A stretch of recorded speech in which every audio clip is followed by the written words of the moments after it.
E aí pessoal, tudo bem com vocês? Estou mais um vídeo no canal. Hoje eu vim mostrar pra vocês um aplicativo bom, muito bom mesmo, pra você conseguir aumentar o seu volume extra maior, tá me entendendo? Deixar seu volume muito alto. Aqui ó, muito simples galera, você vai na Play Store,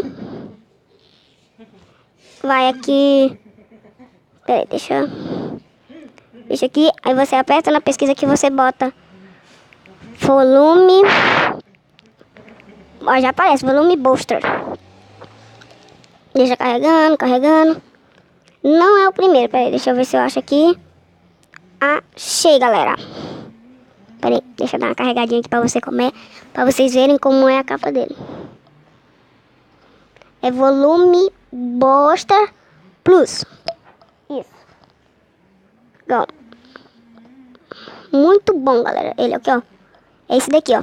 Olha o jeito que é a capinha dele. Na hora que você for pesquisar, ele vai estar desse jeito.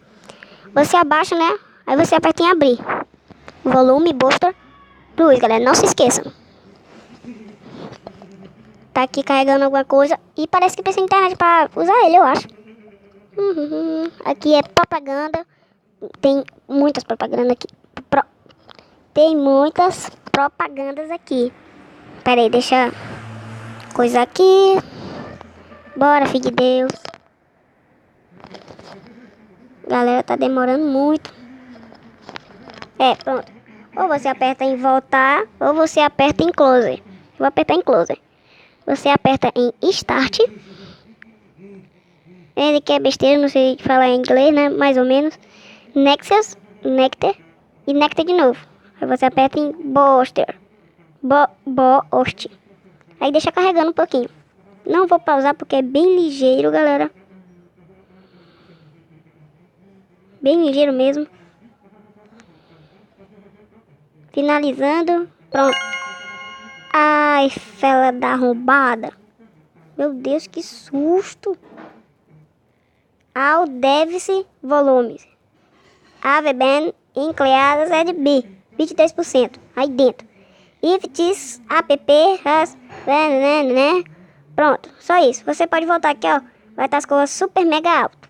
Pra vocês que seu celular não pega muito bem as gravações. Tipo assim, como é que eu posso dizer? O volume não é alto, né? O meu tá com o mesmo problema. Achei ele e usei, tá mega alto, galera. Eu posso botar o volume além do permitido. Galera, tomara que vocês gostou do vídeo. E me desculpe aí por ter xingado aí. É que eu me espantei, moço. Eu tô com um fone de ouvido que tá no altíssimo. Aqui, ó. Pera aí. Aí, ó, tá no alto. Logo o barulho já é alto no baixo, agora imagina no alto, moço. Fiquei assustado. Desculpa aí, galera, por ter xingado aí.